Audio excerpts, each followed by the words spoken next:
Sulanga, Hare Krishna, Krishna Krishna, Hare Hare, Hare Rama, Rama Rama, Hare Hare. Yeah, I know also one or two words of Tamil, almost. You're supposed to translate that.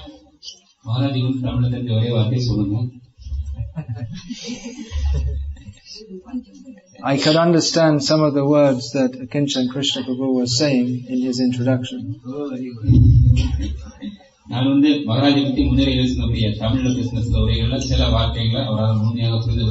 I could pick out the words Krishna Bhakti and Gita Upadesam.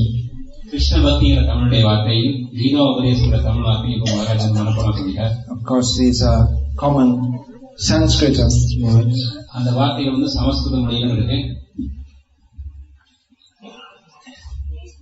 Krishna Bhakti is the Upadesam of Bhagavan Krishna in his Bhagavad Gita.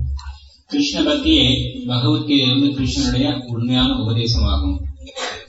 This International Society for Krishna Consciousness teaches Krishna Bhakti and Gita Upadesam. There is no difference between Krishna Bhakti and Gita Upadesam. Krishna Bhakti means it must be Gita Upadesam and nothing else. If at all we are to understand who is Krishna and what is Bhakti, then we must know what Krishna has taught in Bhagavad Gita. There are many people, even now in India today, who consider themselves devotees of Krishna. But they do not know what Krishna teaches in Bhagavad Gita. So their idea of bhakti is something they have maybe got from watching Mahabharata on TV, or hearing something here and there about Krishna. But we cannot expect to know who is Krishna properly unless we understand what is Gita Upadesam. If we do not know who is Krishna, then we cannot properly have bhakti. Because Gita Upadesam is not being studied, therefore there are so many misconceptions about bhakti. For instance, people think that you can worship any god and it's all the same. And if you like Krishna, that's alright. And if you like Ganesh, that's also alright. And if you like Murugan, that's also alright. And it's all the same. But this is not Gita Upadesam. Bhakti, actual bhakti means, as described in Bhagavad Gita, Ananya Bhakti, without diversion to any other person. In Bhagavad Gita, Lord Krishna very clearly establishes that He is supreme. Matah parataram nanyat kinchidasti. He says that there is nothing superior to me. In other words, He is supreme. He is the source of everything. Aham sarvasya prabhavaha. Krishna says, I am the source of everything. Matah sarvam prabhartate, which means more or less the same thing. Ahamadir hi devanam, I am the source of all the demigods. And Krishna specifically states that worship of demigods is for persons who are less intelligent. Antavattu phalam tesham tadbhavatyalpametasam, because the results which are given by demigods from their worship are limited and temporary. Therefore, worshippers of demigods are less intelligent. Krishna clearly states in Bhagavad Gita. The results of worshipping demigods is limited and temporary, and the result of worshipping Krishna is unlimited and eternal. Why is that? The worship of Krishna and the worship of any demigod is similar. Of course, in the worship of Krishna, we don't have people putting spears into their mouths and running on fire, as in Thaipusam. You don't know what Thaipusam is, do you? You know what that is? They only Tamil people, they know. This kind of worship, this is tamasic. We see during the Thaipusam, people, they become possessed by some energy, that is ghostly energy. But basically, in any kind of archan or aradhana or puja, there is some offering to the deity. But the result of worship of the demigods is limited and temporary because the demigods themselves are limited and temporary. They are not supreme. And the result of worshipping Krishna is unlimited and eternal because Krishna is unlimited and eternal. He is supreme. This doesn't mean that we hate the demigods, but we understand their position. They are all servants of Krishna. We are also servants of Krishna. We are all meant to serve Krishna. So we should know that all our offerings should be given to Krishna. Now it may be said that if we offer to the demigods, that's the same as offering to Krishna. But Lord Krishna discusses this point in Bhagavad Gita. What is that? Yepi anya devata shraddha yajante, yepi anya devata bhakta yajante shraddhayan vitaha, tepi mam. What is that? Tepi mam eva kontaya yajantya vidhi purvakam. Tepi mam eva kontaya. He says that whatever is offered with faith to different demigods, yepi anya devata bhakta yajante shraddhayan vitaha, offered with faith, tepi mam eva kontaya, that is offered to me, but it is not offered in the correct way. There is no harm in offering to the demigods, but we should offer to Krishna first.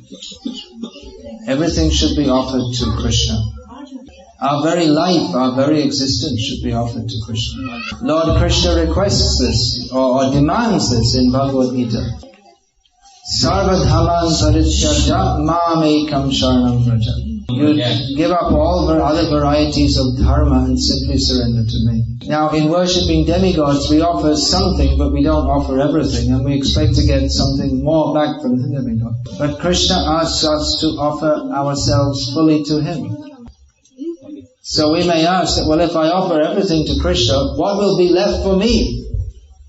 Sarvasvam vishnave dadva murdho vartishyate katam. If you offer everything to Vishnu, how will you live? How will you exist? It seems like a foolish proposition. But actually it is the most intelligent thing to do. Because we should understand that actually everything belongs to Krishna anyway. So what does it mean if we are asked to offer everything to Krishna? Everything already belongs to Him. Offering everything to Krishna means giving up the sense of false proprietorship, of thinking this is mine. Offering everything to Krishna means to swikar karna, means to recognize that everything is Krishna's and I am simply His servant. As long as we think something is mine, then we have the attitude of a thief. Because nothing belongs to us, everything belongs to Krishna. So we should use everything in Krishna's service. In this way, a grihastha can be a sannyasi. Living in your house, you can be a sannyasi. If we realize that this house is not mine, I'm living in it so that I can serve Krishna. But that requires a very strong sense of Krishna consciousness. This we can imbibe from Bhagavad Gita, Unmai Uravil. When we understand, as we heard was being quoted, everything in this material world is miserable and temporary because this material world is dukhalayam ashashvatam. Everyone likes to live in a house with the idea that this shall be my abode of happiness. Abode of happiness is sukhalayam. But when we understand that everything in this material world is dukhalayam, the abode of misery, then an intelligent person will want to find out then where is happiness. It is the natural tendency of the jiva to seek happiness. Because the jiva is part and parcel of Krishna. And Krishna is Purana Satchit Anandamaya. He is fully, completely, the complete whole, who is eternal, full of bliss and cognizant. So the jiva, as part and parcel of Krishna, also has the nature of Satchit Ananda, eternity, bliss and cognizance. So it is natural for us to seek happiness. But without knowledge of Krishna, we attempt to find happiness in material life. But the happiness of material life is compared to getting a drop of water in the desert. Sometimes in the desert in Rajasthan, the temperature goes above 60 Celsius. I think maximum here is about 45, is it? It's too hot. When it's 45, it's too hot, isn't it? It's unimaginable what it's like to be 60. So when it's so hot, you just want to find some nice big lake full of cool water and bathe in it and drink the water. You're dying for want of water. There's no one to help. Then someone comes flying by in a helicopter and says, and sees you in the desert and comes down and you say, Gani, Gani. And they say, Kya baat bol rahe ho? They don't understand Tamil. Water. And said, oh, he wants water. Okay, give him some water. So they bring one dropper and say, put out your tongue, and they drop one drop of water. And then they go off in the helicopter. You got water, but it doesn't satisfy. Yes. So that is the happiness of this material world. There is happiness in this material world. But it is like getting a drop of water in the desert. It doesn't satisfy us. Tatala saikate binduvari sama sutamita ramani samaji. This happiness, this drop of water in the desert is the happiness of society, friendship and love. We think we shall be happy in our home sweet home, but we are never satisfied. And at the end it all simply turns to disappointment. So in Krishna Bhakti, we are recommending there is another society, friendship and love. That is to enter Krishna's family. Krishna also lives with his mother and father. He has his friends and he's very happy. We like to keep pictures of Krishna in our house. At least that used to be the tradition in India. Isn't it? Who's 50 years old here or older? Yeah. So you remember 30 years ago, in every house there was pictures of Krishna or maybe some different demigods. Ram, yeah. Wasn't it? Every house. I first came to India 30 years ago. Every house we went, it was like that. No? Yeah. Now there's, anyway, you know, some big ugly person with too many muscles sitting on a motorbike, looking like a big gorilla. Some horrible Rakshasa kind of person. Now instead of worshipping Ram, they're worshipping the Sampradaya of Ravana. Cricket stars and film stars and all foolish people. So please don't be foolish. Krishna spoke Gita Upadesam in this land, Bharatavarsha. And therefore, traditionally, people in this land have always been very much spiritually inclined.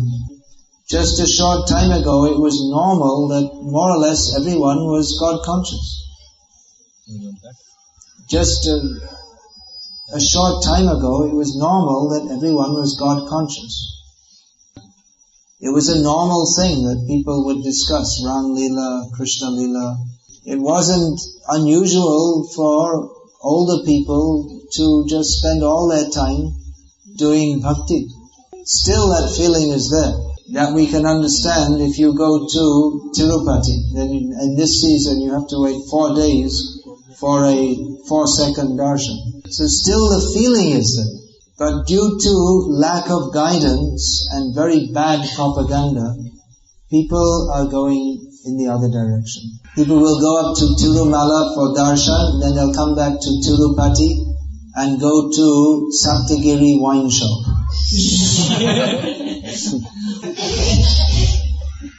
You find all over Andhra Pradesh they have like that. Balaji hatcheries. And hatcheries, that means poultry farm. It's a very strange mixture. That means people, they lost their understanding of who is Balaji. They think that Srinivas will be happy if we have a wine shop in his name. So this great land of spiritual culture is being overridden by sinful activities.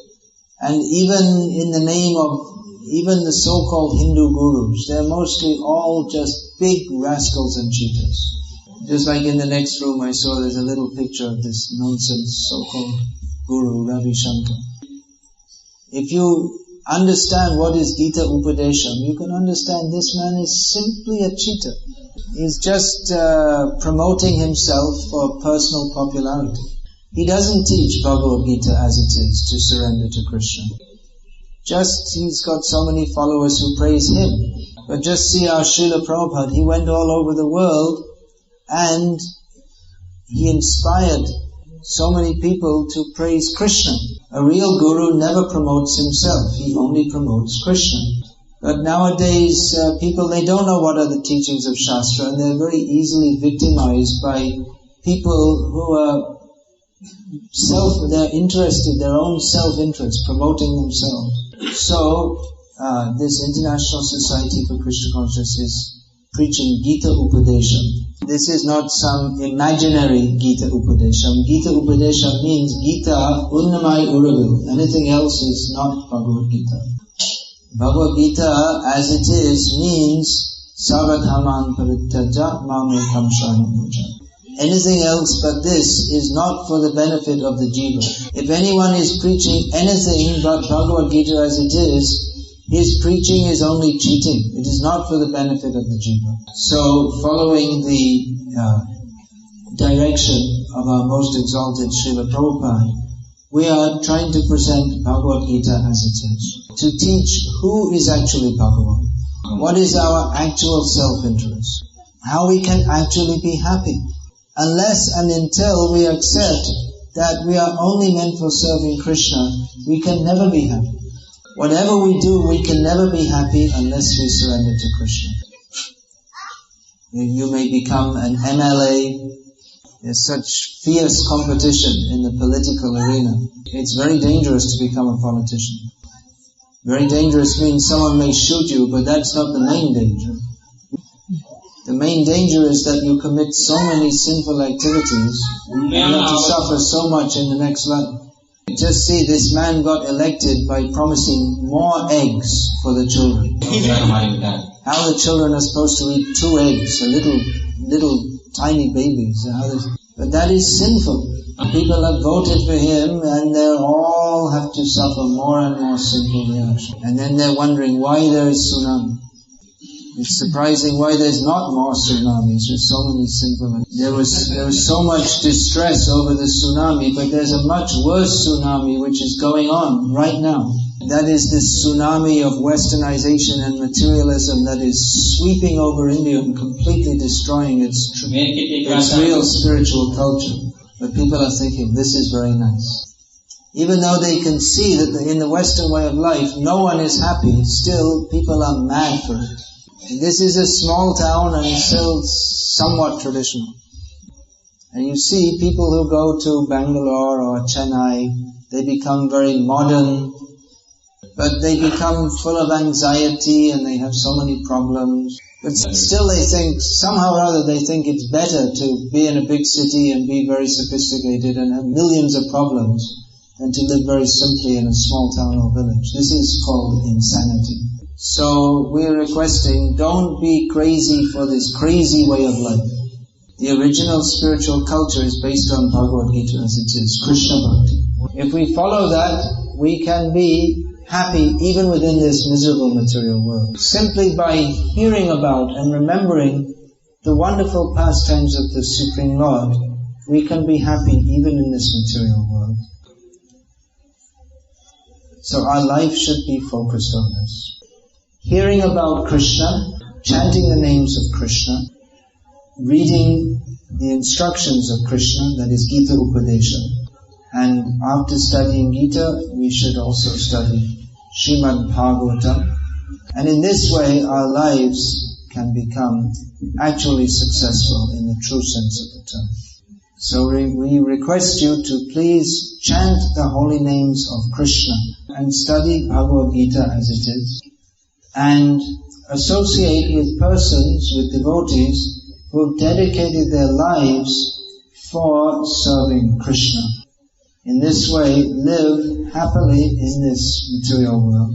And then, as Krishna describes in Bhagavad Gita, by thinking of Him at the time of death, we go to Him, to serve Him eternally in full bliss in the spiritual world. So please do that. Is there any question? What's she saying? Please ask me, what do you think about Krishna? What do I think about Krishna? We should always think of Krishna. How should we think of Krishna? What is that? Anorani ang samanusmiradya Sabasya dhataram achintya rupam Adityavanam. What's the first line? Tamasaprasta. No, it's Bhagavad Gita. Yeah, we should meditate on Krishna, the Supreme Person, who is within the heart of every living being, whose form is inconceivable. Yang Shama Sundaram Achintya Guna Swarupam. His beautiful blackish form is inconceivably beautiful. Venam Gvanantam Aravinda Dalaya Taksham.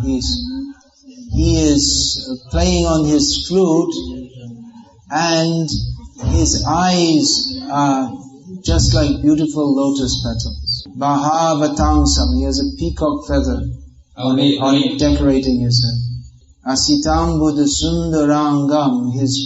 His form is beautiful like the blackish cloud. So this is how we should think of Krishna. This girl is asking, what is the difference between demigod and Supreme Personality of God? The terms we are saying.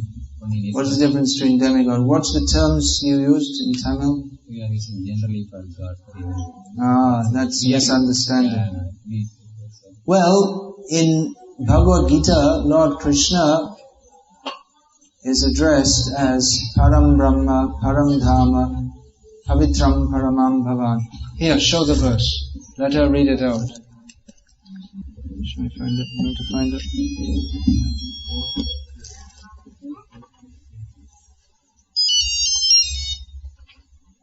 Chapter 10? But you don't have.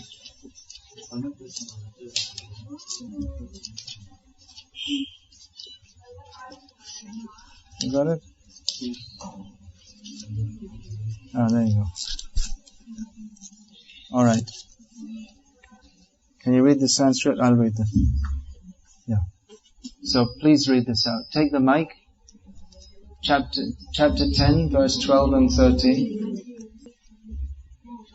Param Brahma, Param Dhamma, Pavitram Paramam Bhavan, Purusham Shashvatam Divyam, Adi Deva Majam Vibhum, Ahastram Rishya Sarve Devarshya Naradastata, Asito Devalo Vyasa, Swayam Chaiva Bravishim.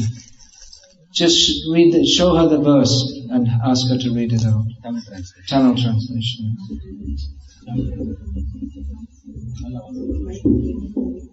That's it, finished? No, not the purport.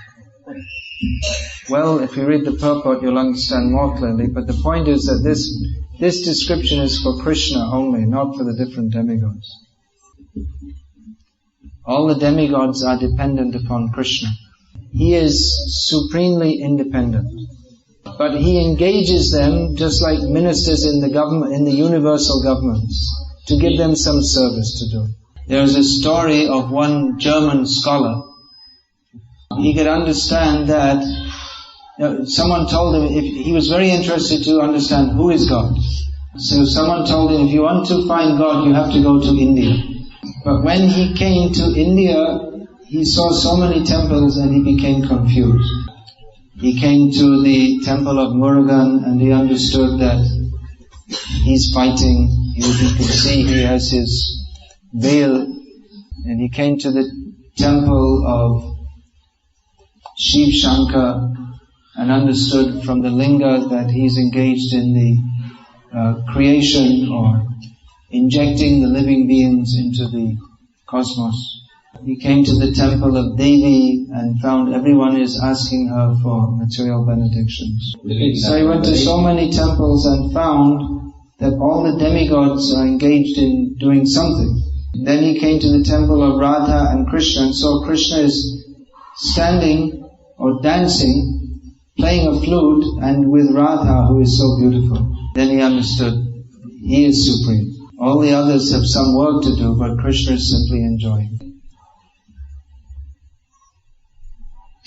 That both girls are in the they are coming there. They are coming there.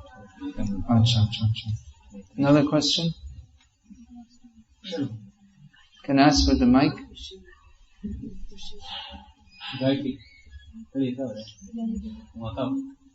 Her name is Gayatri. Gayatri is also a sevika of Krishna. Her name is Anjali. Gayatri is manifested as the flute, the sound of Krishna's flute.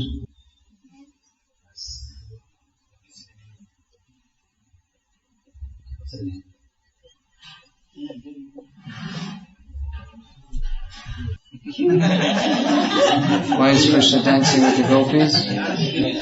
Why Krishna is in the gopis? Yeah, this is a very intimate leela. One point we understand is that Krishna and the gopis are fully transcendental. If Krishna was just some ordinary rake is an English word which means like a lumpert, then he wouldn't be worshipped even after so many thousands of years. So Krishna and the gopis are both fully transcendental and their love is fully spiritual. So Krishna stealing the clothes of the gopis demonstrates his total acceptance of them and their total surrender to him. That the devotee should be prepared that whatever Krishna does to me, I shall accept it, even if it's unreasonable. It seems wrong. Through material understanding, it is not possible to understand this. Those who are fully surrendered to Krishna, they can understand this.